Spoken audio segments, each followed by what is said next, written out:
नमस्ते बिटिया, सदा खुश रहो।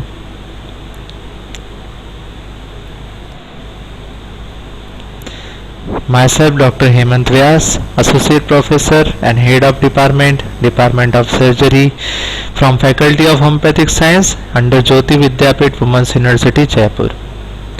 आज के इस सेशन में या लेक्चर में हम डिस्कस करने जा रहे हैं डिसीजेस ऑफ कंजंक्टिवा। ये फर्स्ट पार्ट है और इसके बाद सेकेंड पार्ट में हम रिमेनिंग डिसीजेस जो हैं कंजंक्टिवा के उनको हम कवर करेंगे। तो आज के सेशन में हम मेनली फोकस करेंगे इन्फ्लामेशंस ऑफ कंजंक्टिवा के ऊपर, जिसके अंदर डिफरेंट टाइप ऑफ कंजंक्टिवाइटिस को हम डिस्कस करने वाले हैं। जैसे कि हम देख रहे हैं फोटोग्राफ्स में, इन्फ्लामेशन, रेडनेस, कंजेशन जो हमको दिखाई दे रहा है कंजंक्टिवा में, इसको हम कंजंक्टिवाइटिस कहते हैं। देखते हैं classification, aetiological classification of conjunctivitis, जिसके अंदर हम या तो इन्फेक्टिव कंजंक्टिवाइटिस जो है वो आइदर इट इज इन्फेक्टिव और allergic conjunctivitis, irritative conjunctivitis, kerato conjunctivitis, traumatic conjunctivitis and kerato conjunctivitis of unknown etiology. इस तरीके से हमने इसको क्लासिफाई किया है, जिसमें इन्फेक्टिव कंजंक्टिवाइटिस में जो अलग अलग टाइप के इन्फेक्शंस हैं उनके अकॉर्डिंग इसको रिक्लासिफाई किया गया है। जैसे कि bacterial conjunctivitis, chlamydial, viral, fungal, rickettsial, spirochaetal, protozoal और पैरासाइटिक कंजंक्टिवाइटिस। आज हम डिस्कस करने जा रहे हैं ट्राकोमा के बारे में। And trachoma is an infectious conjunctivitis, और इन्फेक्शियस में भी ये क्लैमिडियल माइक्रो ऑर्गेनिजम्स की वजह से होता है, तो इसके लिए हम ट्राकोमा को क्लैमिडियल कंजंक्टिवाइटिस भी कहते हैं। ट्राकोमा हम इसके लिए डिस्कस करने जा रहे हैं बिकॉज इसके अंदर जो आने वाली फिजिकल एबनॉर्मलिटीज़ हैं या फंक्शनल एबनॉर्मलिटीज़ हैं, स्ट्रक्चर में ये जो डैमेज कर रहा है, और एग्ज़ाम के पॉइंट ऑफ व्यू से भी ट्राकोमा जो है ये सबसे ज़्यादा इम्पोर्टेंट टॉपिक है। कई बार ट्राकोमा के ऊपर 10 मार्क्स या 20 मार्क्स का लॉन्ग क्वेश्चन पूछा गया है, सो इसको हम केयरफुली स्टडी करने जा रहे हैं, तो इसलिए हमने ट्राकोमा को सबसे पहले प्रेफरेंस दिया है। Chlamydial conjunctivitis trachoma, formerly it was called as Egyptian ophthalmia. अब इसको ट्राकोमा क्यों कहते हैं? ट्राकोमा का Greek, it is a Greek word जिसका मतलब होता है रफनेस। ओके, तो ये वर्ड ग्रीक से आया है ट्राकोमा, जिसका मतलब होता है रफनेस। ये रफनेस कैसे प्रोड्यूस होती है वो हम आगे डिस्कस करने वाले हैं। So it is a type of chronic kerato conjunctivitis, affect superficial epithelium of cornea and conjunctiva. तो ये केराटो कंजंक्टिवाइटिस है, यानी कॉर्निया और कंजंक्टिवा ये दोनों ही का इन्फ्लामेशन प्रोड्यूस करता है एक साथ, characterized by mixed follicular and papillary reactions. अब इसकी इटियोलॉजी को थोड़ा सा ध्यान से पढ़ेंगे, जिसमें सबसे पहले हम देखेंगे प्रीडिस्पोजिंग फैक्टर्स इसमें क्या क्या है। एज ग्रुप को अगर हम देखें तो कॉमनली इन्फेंसी और चाइल्डहुड में ये शुरू हो जाता है डिसीज, बट ऐसा कोई रूल नहीं है, there is no rule, age is no bar in this disease. Morally females में ये पाया जाता है एंड वेरी कॉमन इन जू लोगों में ये ज़्यादा करके मिल सकता है। Dry and dusty weather favours the onset और production of trachoma. Socio economical status को देखें तो पुअर लोगों में अनहाइजीनिक कंडीशंस की वजह से और लैक ऑफ एजुकेशन की वजह से इसके स्प्रेड ज़्यादा तेज़ी से हो सकता है। Environmental exposure to dust, irritant, smoke and sunlight are the predisposing factors for trachoma.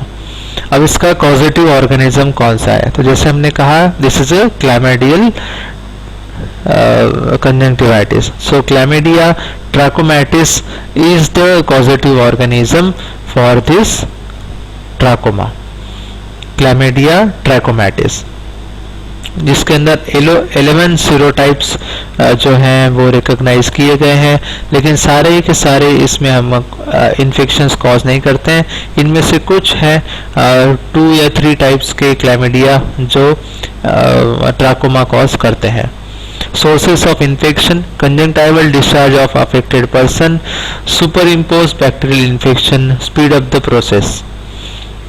Then mode of infection: direct spread by airborne और वाटरबॉर्न मोड्स, यानी किस किस तरीके से इन्फेक्शन स्प्रेड हो सकता है. Vector transmission by flies. Then maternal transmission through contaminated fingers, clothes and beddings etcetera. Prevalence: world wide ये डिसीज देखा जा रहा है, मोस्टली नॉर्थ अफ्रीका में, मिडल ईस्ट में और साउथ ईस्ट एशिया के अंदर भी इसके काफ़ी सारे केसेस दिखाई देते हैं. अभी तक 500 मिलियन पीपल वर्ल्ड वाइड इससे अफेक्ट हो रहे हैं या हो चुके हैं. And this is responsible for 15 to 20% of blindness. And imagine 15 to 20% of blindness जो है वो अकेला ट्राकोमा की वजह से होता है, और ये इन्फेक्शियस डिसीज है तो हम इसको रिस्ट्रिक्ट भी कर सकते हैं, यानी अवॉइडेबल है. Okay, so this is avoidable cause of blindness. Clinical profile देखते हैं इसका. इंक्यूबेशन पीरियड जो है 5 से 21 दिन है. क्लिनिकल कोर्स अगर देखा जाए तो प्योर ट्राकोमा जो है ये माइल्ड होता है, इसके सिम्टम्स बहुत ज़्यादा सीवियर नहीं है और बहुत ज़्यादा इसके अंदर स्ट्रक्चरल एबनॉर्मलिटीज प्रोड्यूस नहीं होती. But when this pure trachoma is super impose with bacterial infection, यानी ट्राकोमा पहले से है क्लैमिडियल इन्फेक्शन और बाद में अगर सुपर इम्पोज बैक्टीरियल इन्फेक्शन अगर हो जाता है, उस समय इस डिसीज की सीवियरिटी बढ़ जाती है और उसके बाद में अलग अलग तरीके के कॉम्प्लिकेशंस प्रोड्यूस होते हैं. स्ट्रक्चरल एबनॉर्मलिटीज होती है, ब्लाइंडनेस आता है, अंधापन आता है, जिसको हम आगे डिस्कस करने वाले हैं. तो देखते हैं नेचुरल हिस्ट्री इसका क्या है. ये डिसीज जो है generally first decade of life में प्रोड्यूस होता है, कंटिन्यू रहता है, स्लो, उसके बाद इसका प्रोग्रेस स्लो हो जाता है. सेकंड डिकेड आते आते यानी 11 से 20 साल जब आयु होती है पर्सन की, उस समय ये इनएक्टिव हो जाता है. उसके बाद 20 साल के बाद ये फिर से एक्टिव होता है. और ब्लाइंडनेस को अगर देखा जाए तो 4th और 5th डिकेड जो है पर्सन का, यानी 40 या 50 साल की उम्र के अंदर फिर ये ब्लाइंडनेस प्रोड्यूस करना शुरू करता है.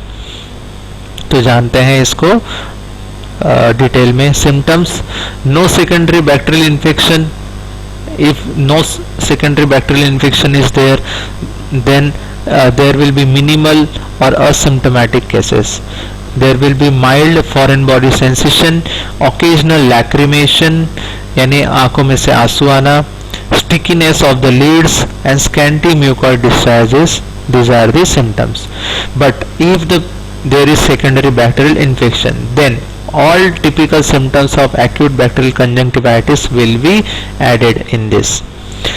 ट्राकोमा की conjunctival signs जिसमें है congestion of upper tarsal and fornical conjunctiva, conjunctival follicles, papillary hyperplasia, conjunctival scarring और concretions फॉर्म होना.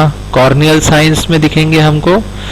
देखो केराटोकंजंक्टिवाइटिस है, यानी कॉर्निया कंजंक्टिवा दोनों को अफेक्ट कर रहा है. ओके, तो कंजंक्टिवल साइन देखें, अब कॉर्नियल देखेंगे. Superficial keratitis, Herbert follicles, pannus, corneal ulcer, Herbert pits and corneal opacity. अब ये टर्मिनोलॉजी से हम जो सभी सुन लें, इसको धीरे धीरे हम आगे इससे रूबरू होने वाले हैं और हम डिटेल में पढ़ने वाले हैं सभी चीजें. सब पहले देख रहे हैं हम कंजंक्टिवल फॉलिकल्स क्या होते हैं. जैसे कि हम फोटोग्राफ्स में देख रहे हैं और डायग्राम में भी हमने देखा ये नज़र आते हैं बॉइल्ड सैगो ग्रेन पार्टिकल्स की जैसे। कहाँ पे फॉर्म होते हैं? अपर टार्सल कंजक्टाइवा के अंदर। जैसे हमने ये कंजक्टाइवा जो है उसको रिवर्स करके यहाँ पे फोटोग्राफ में हम देख पा रहे हैं अपर टार्सल कंजक्टाइवा में। Sometimes on bulbar conjunctiva also scattered aggregation. ये होते क्या है? ये फॉलिकल क्या होते हैं? These are the scattered aggregation of lymphocytes, multinucleated giant cells, that is Leber cells, and mononuclear histocyte। तो ये सब जब एग्रीगेट होते हैं तो उससे एक सैगो लाइक पार्टिकल बनता है जिसको हम फॉलिकल कहते हैं। एंड साइंस ऑफ नेक्रोसिस में बी प्रेजेंट। Conjunctival papillae. अब ये पैपिलीज क्या होती हैं? जैसे हम देख रहे हैं छोटे छोटे जेली की तरह उभरी हुई जब म्यूकस मेम्ब्रेन फॉर्म हो जाती है तो हम उसको कंजक्टाइवल पैपिली कहते हैं, जैसे कि हम इस फोटोग्राफ में देख पा रहे हैं। Reddish flat topped raised areas give red velvet appearance to tarsal conjunctiva, and central core of numerous dilated blood vessels surrounded by lymphocyte and covered by hypertrophic epithelium give rise to this type of lesion। उसके बाद conjunctival scarring देखेंगे। This may be irregular, star shaped or linear। Earth's line in case of linear scar may be formed। जिसके बाद में है accumulation of dead epithelial cells and inspissated pus in depression called as glands of Henle। Herbert follicle क्या होते हैं? तो हम ये लिम्बिक एरिया जो देख रहे हैं जहाँ पे कॉर्निया और कंजक्टाइवा ये दोनों का अटैचमेंट होता है उस पार्ट को हम कहते हैं limbus. So similar to conjunctival follicles but present in limbal area. Herbert pits. जब ये हर्बर्ट फॉलिकल ड्राई अप हो जाते हैं या स्कारिंग होता है उस समय हर्बर्ट पिट्स फॉर्म हो जाते हैं। पैनस। पैनस होता है infiltration of cornea associate with vascularization. तो हमने देखा है कि कॉर्निया जो है हमारा यानी आइस के अंदर जो हमको ब्लैक पोर्शन दिख रहा है cornea, it is never vascularised, यानी इसके अंदर ब्लड वेसल्स कभी एंटर नहीं करती। अगर आ जाती है तो ये पैथोलॉजिकल है और इसको ही हम पैनस कहते हैं। So infiltration of cornea associated with vascularisation in the upper limbal area is called as pannus। vessels lie between the epithelium and Bowman's layer। Types हैं इसके प्रोग्रेसिव और रिग्रेसिव। उसके बाद क्लासिफिकेशन और grading by World Health Organization. Okay, तो इसके अंदर अलग अलग टाइप के जो एक तरीके से कॉम्प्लिकेशंस प्रोड्यूस होते हैं उसको लेकर वर्ल्ड हेल्थ ऑर्गेनाइजेशन ने ग्रेडिंग किया है या क्लासिफिकेशन किया है। इसको फिस्टो क्लासिफिकेशन भी कहते हैं या WHO क्लासिफिकेशन भी कहा जाता है। तो सबसे पहले है TF जिसका मतलब है ट्रैकोमैटस इन्फिल्ट्रेशन फॉलिकुलर। इसमें क्या होता है? There is active disease predominantly follicles, at least 5 और more follicles in upper palpebral conjunctiva are formed. Next है जिसमें ट्रैकोमैटस इन्फ्लामेशन और इंटेंस इन्फ्लामेशन फॉर्म होता है। थर्ड स्टेज के अंदर या थर्ड ग्रेड में ट्रैकोमैटस स्कारिंग फॉर्म होता है। फोर्थ में ट्रैकोमैटस ट्रैकियासिस हो रहा है। ट्रैकियासिस का मतलब है जो हमारी आई लैशेस हैं ये आई लैशेस जिगजैग वे में फॉर्म हो जाती हैं और ये हमारे कॉर्निया के साथ में रब करके ब्लाइंडनेस फॉर्म करती हैं। सो द लास्ट स्टेज और more severe is corneal opacity. Sequel कौन कौन से हो सकते हैं? तो लीड में इसका सीक्वल क्या हो सकता है? आई लीड में इट में फॉर्म ट्रैकियासिस। एंट्रोपियन, एंट्रोपियन का मतलब है inwardly rotation of the eyelid. उसके बाद में टोसिस, टाइलोसिस, टोसिस और मैट्रियोसिस भी ये प्रोड्यूस कर सकता है। कंजक्टिवा में कॉन्क्रीशंस, सूडोसिस्ट, जेरोसिस और सिम्ब्लेफ्रॉन ये प्रोड्यूस करता है। कॉर्निया के अंदर कॉर्नियल ओपेसिटी, इक्टेसिस, जेरोसिस और टोटल कॉर्नियल पैनस ये प्रोड्यूस करता है। अदर सीक्वल है इसके क्रॉनिक डैक्रियोसिस्टेटिस और क्रॉनिक डैक्रियोएडेनाइटिस। डायग्नोसिस को अगर देखा जाए तो जो ग्रेडिंग है वर्ल्ड हेल्थ ऑर्गेनाइजेशन का, उसके तरीके से इसको क्लासिफाई किया गया है. 2 sets of sign should be present for diagnosis, जिसमें conjunctival follicle pannus, epithelial keratitis and signs of sequel of cicatrisation होने चाहिए. लैबोरेटरी इन्वेस्टिगेशंस को अगर देखा जाए तो कंजंक्टिवल साइटोलॉजी के ऊपर हम ध्यान देंगे.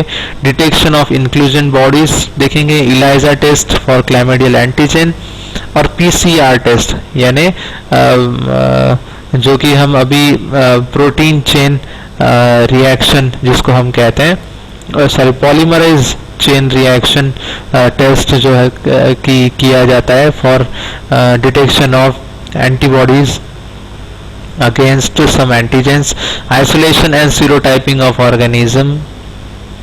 उसके बाद डिफरेंशियल डायग्नोसिस हमको करना है विथ फॉलिकुलर हाइपरट्रॉफी और विथ फॉलिकुलर हाइपरट्रॉफी. अगर देखें हम तो इसमें वेर्नल कंजंक्टिवाइटिस और एडिनोवायरल कंजंक्टिवाइटिस को हमें डिफरेंशिएट करना है. देन मैनेजमेंट को अगर हम देखें तो एक सेफ स्ट्रेटेजी जो है वो वर्ल्ड हेल्थ ऑर्गेनाइजेशन ने बनाई है, जिसका मतलब है surgery to correct the eyelid deformity and prevent blindness, antibiotic for acute infection and community control, then facial hygiene and environmental changes. So that's it from the today's presentation. This presentation is powered by Digital Version 2.0 Jyoti Vidyapeeth Women's University Jaipur. Hope you like this presentation. If you have any queries, you can comment in the comment box. I will try to resolve it. Thank you very much.